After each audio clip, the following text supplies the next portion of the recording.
near my bed because I do like to write my own music and stuff. So I started thinking, okay, wait a minute. This is awesome. This is how all those like country music singers, they have this inspiration for a song, and then next week it's like the top of the Grammys and all that kind of stuff. I'm like, this is how it happens, you know? So I grabbed my pad and I'm like, wine to water, it's kind of catchy, it's, you know, backwards of that cool miracle my dad told me about, and I'm like, you know, and right when I wrote it down on the page, and I saw the words all written out, my insides kind of got all knotted up. I remember getting real like nervous feeling. And I just kept staring at the words, like, you know, I think I'm supposed to know something. I think it's supposed to be more than just some cheesy country song or whatever. So I remember I went down to my parents' computer. I hadn't really used the computer very much at all at this time. I'm not really the most technologically savvy person in the whole world. But some of my friends at school were, and they told me about this thing called Google that's out there. And this is 2003, so you can't make fun of me too much. I had no idea what this thing was, but apparently you could just go to this thing and you can just write in questions and it will just spit back answers.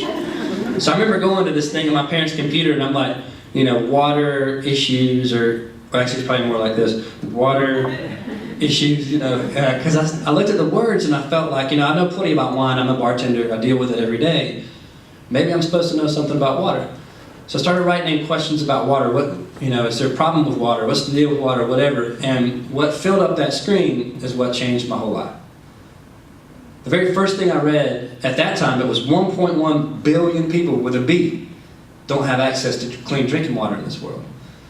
And I remember staring at that number and then thinking in my head, you know, I'm not a math major, but I'm pretty sure there's only like 6 or 7 billion people in the world. And if over 1 of those billion didn't have access to clean drinking water, that's a major problem. And I'm pretty sure that I would have heard about this major problem by now.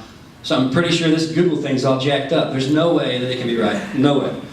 But sure enough, a billion people, over 1 billion people. And then the next thing that I read was one that shocked me. It was a report from the WHO, the World Health Organization, and it said more children in our world are dying from dirty water than anything else. And then I read the next 3. HIV/AIDS was number 2. I'd heard plenty about that. Some of my favorite musicians and bands, they do the red campaigns and they wear the ribbons and all that kind of stuff. I knew all about that and how bad that was. Malaria, number 3. I'd heard plenty about that. I learned in school that malaria felled more soldiers in Vietnam than bullets did. So I knew that was bad. The last one was tuberculosis. And it said water kills more than all 3 of those combined together. Combined. Yet receives way less than 20% of the funding and the research, while the others receive over 80%. So remember that night, I just kept reading these things, and I basically stayed up all night. I could not believe the stuff that I was learning. And I ended up taking that pad and that pencil, instead of coming up with some cheesy country song that would have never gone anywhere anyway. I ended up jotting down and basically sketching out the concept for this organization that we have now. And in the beginning, it wasn't that we'd be where we are now. Actually, we're now up to 16 countries around the world. We just added, the last year we've added Syria and Colombia. And we've reached our 250,000th person. In the beginning, it wasn't, I had any idea we were going to be here. In the beginning, I decided, I wonder if I can host an event. I wonder if I can maybe raise enough money to help one family, maybe. Or maybe I can raise enough funding to help maybe one small village somewhere. You know, maybe I could do something, maybe just one thing right with my life. Because I felt like every other decision that I made up until that point was all the wrong decisions. And so I just got excited. I wanted to put on this event. I called Tasha the next day, asked her to help me. She was really excited. It took us about a month and a half. We held the very first wine to water event. Like 300 people showed up. We raised like 5 or 6 grand. And then there was this restaurant owner that night who was there, and he's like, dude, this was awesome.